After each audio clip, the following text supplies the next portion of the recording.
عرض کیا نا کہ دشمن جب ہو نا جی تو وہ تو آپ کتنے سیدھے راستے پہ ہوں وہ کوئی نہ کوئی بات نکال دے. آپ دیکھیں نا جی کہ ہمارے اکابر ہیں، ہمارے پیر ہیں، ہمارے باقاعدہ مشائخ ہیں، باقاعدہ علماء ہیں، باقاعدہ تزکیہ ہے، لیکن جن کو ہمارے ساتھ غصہ ہوتا ہے کہہ دیں گے وہابی. وہ کہنا ہے جی وہاں جی یہ تو پیروں مندے ہی کوئی نہیں، ان کے ہاں تو نہ فاتحہ ہے نہ درود ہے، ان کے ہاں تو جی بالکل کوئی نہیں. اور خاص طور تے اے تے بڑا وہابی نے انہوں تے اتھے سعودی عرب تے مکے شریف دی پان بھی نال لگ گئی، ایک کریلا ایک نیم چڑا. اے تو اور پکا وہابی ہو گیا ہے. خدا کے بندو اب تو یہ باتیں کہنی چھوڑ دو، ایمان سے کہیں مکہ مکرمہ سے مدینہ منورہ قافلے 10 دن میں پہنچتے تھے. یہ اللہ خادم الحرمین کو جزائے خیر دے، ایسی سڑک بنا دی کہ 4 گھنٹے میں آدمی مدینے پہنچ جاتا ہے. اگر ان کے دلوں میں مدینے سے مدینے والے سے کوئی ذرا سا بھی بغض ہوتا تو راستے بند کر دیتے یا آسان کر دیتے کہ جلدی پہنچ جاؤ. کوئی عقل کی بات کرے. آپ رمضان میں ابھی جا کے دیکھیں ان کی ہر دعا جو ہے حضور کے درود پہ ختم ہوتی ہے کہ نہیں. علامہ صاحب بیٹھے ہیں، پوچھ لیں حنفیوں کے نزدیک تو ایک مسئلہ ہے کہ اگر تشہد میں اتحیات میں درود شریف بھول گیا انسان ہے نہیں پڑھ سکا تو نماز ہو جائے گی. لیکن حنابلہ جن کو تم وہابی کہتے ہیں ان کے مسلک میں یہ ہے کہ اگر نماز میں درود نہیں پڑھا تو نماز نہیں ہوگی. اللہ. تو ان کو تم یہ اس لیے دشمن جو ہے نا میرا عزیز پھر وہ کوئی نہ کوئی بات تو بنا لیتا ہے نا. اور ایک پیر بزرگ تھے بہت بڑے اللہ کے ولی تھے، تو بیوی نہیں مانتی تھی. یہ خدا کی قدرت ہے، آدمی کی بیوی نہیں مانتی. آپ کو مانتی ہے بھائی؟ اس میں شرم کی کیا بات ہے یار، بھائی ہو اپنے، کون سے ہم کوئی آسمان سے اترے ہیں، ہم بھی تمہارے بھائی ہیں ساتھی ہیں. نہیں، آپ کی بیوی مانتی ہے کہ لیڈیز از فرسٹ، وہ آگے چلتی ہے نا. اور آپ ماشاءاللہ. اچھا جب کنکریاں مارنے کا وقت ہے نا مینا میں لوگ بڑے مسئلے پوچھتے ہیں ہم سے مکہ شریف، اور جناب بڑا رش ہوتا ہے تو میں بیوی کی طرف سے کنکریاں مار دوں. میں نے کہا نہیں جی آپ اپنے مسئلے پہ رہیں، لیڈیز از فرسٹ. اچھا عورت ہے کتنا سمجھدار، کہتے جی نہیں رش ہے، رش ہے. بازار میں رش کوئی نہیں، میلے پہ رش کوئی نہیں. یہ کرسمس کے دنوں میں جناب کھوے پہ کھوا چل رہا ہے، نہ پتہ لگتا ہے مرد ہے نہ عورت ہے. یہاں کوئی رش نہیں. وہاں مینا میں کن کے نہیں بڑا رش ہے جی تسی مار دے تاکہ مرے تو شوہر مرے نا، میرا جان چھوٹے جائے ختم ہو تاکہ واپس جاؤں کہوں سبحان اللہ کیا خوش نصیب بیوی ہوں کہ میرا شوہر وہاں دفن ہو گیا اور میں دوسرے نکاح کے لیے واپس پہنچ گئی ہوں تیار. تو اس لیے اندازہ کریں دشمن تو بات نکال لیتا ہے. اب جناب وہ ولی اللہ جو تھے، یہ میں ایسے نہیں کہہ رہا بیوی نہیں اس لیے دیکھیں علامہ صاحب سے پوچھنا انشاءاللہ، قاری طیب صاحب سے کبھی پوچھ لینا. اور آپ بھی جانتے ہیں میرے مدنی کو جب نبوت ملی غار میں، نبوت کہاں ملی؟ ہاں جی. اور صدیق کہاں ملا؟ نہیں سمجھ آئی بات؟ میرے مدنی پہ جبریل کہاں اترا؟ تو جبریل آسمان کا وزیر ہے، وہ کہاں ملا؟ غار میں. اور صدیق زمین کا وزیر ہے، یہ کہاں کٹھے ہوا؟ غار میں. ایک وہ بھی غار اور ایک یہ بھی غار اور ایک تیسری غار ادھر ہے. یہ بھی یاد رکھنا حضرت صدیق جب غار پہ پہنچے تو کہا حضور آپ کھڑے ہو جائیں، مدتوں سے غار پڑی ہے میں ذرا صاف کر لوں، کوئی بچھو کوئی ایسا جانور نہ ہو. صدیق اندر گئے، صاف کیا تو پھر مدنی گئے.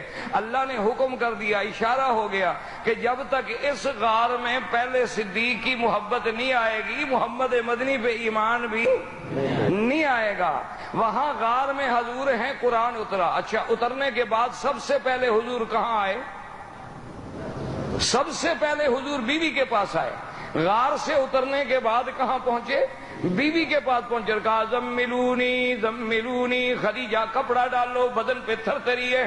اسی منظر کو میرا مولا پسند کر کے فرماتی ہیں یا ایھا المزمل قم اللیل الا قلیلا نصفہ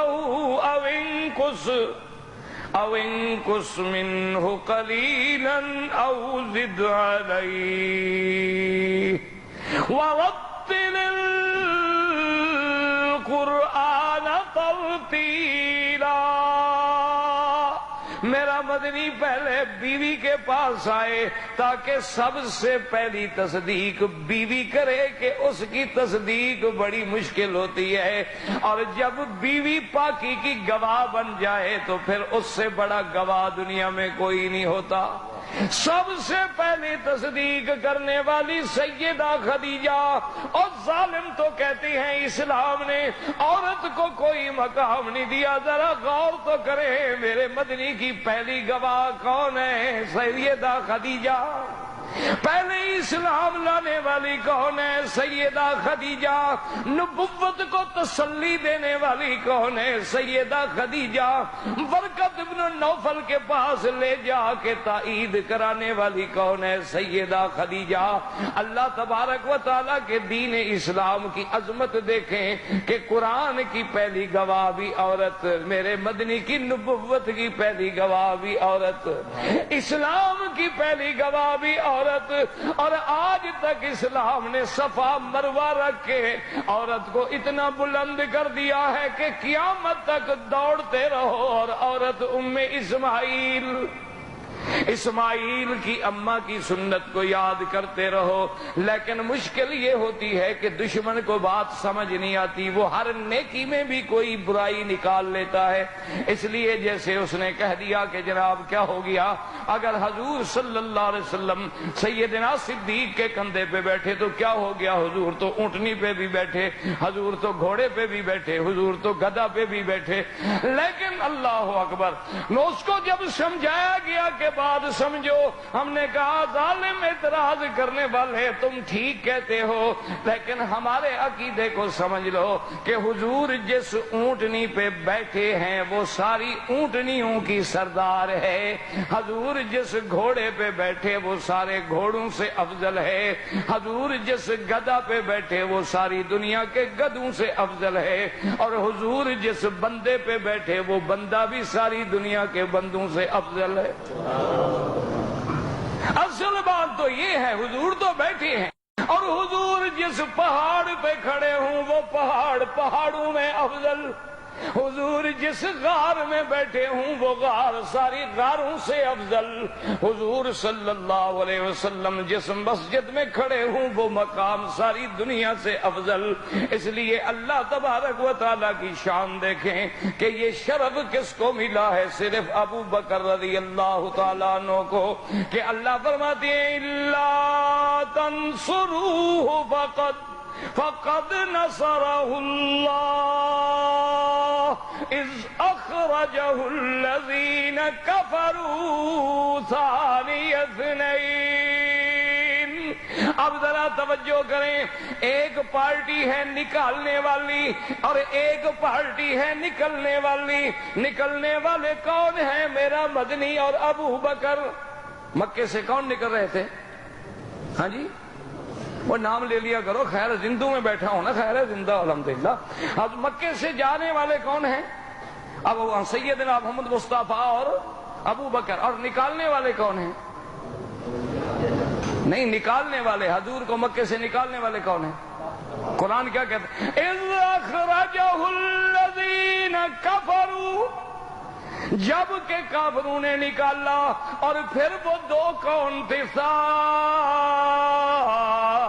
اثنین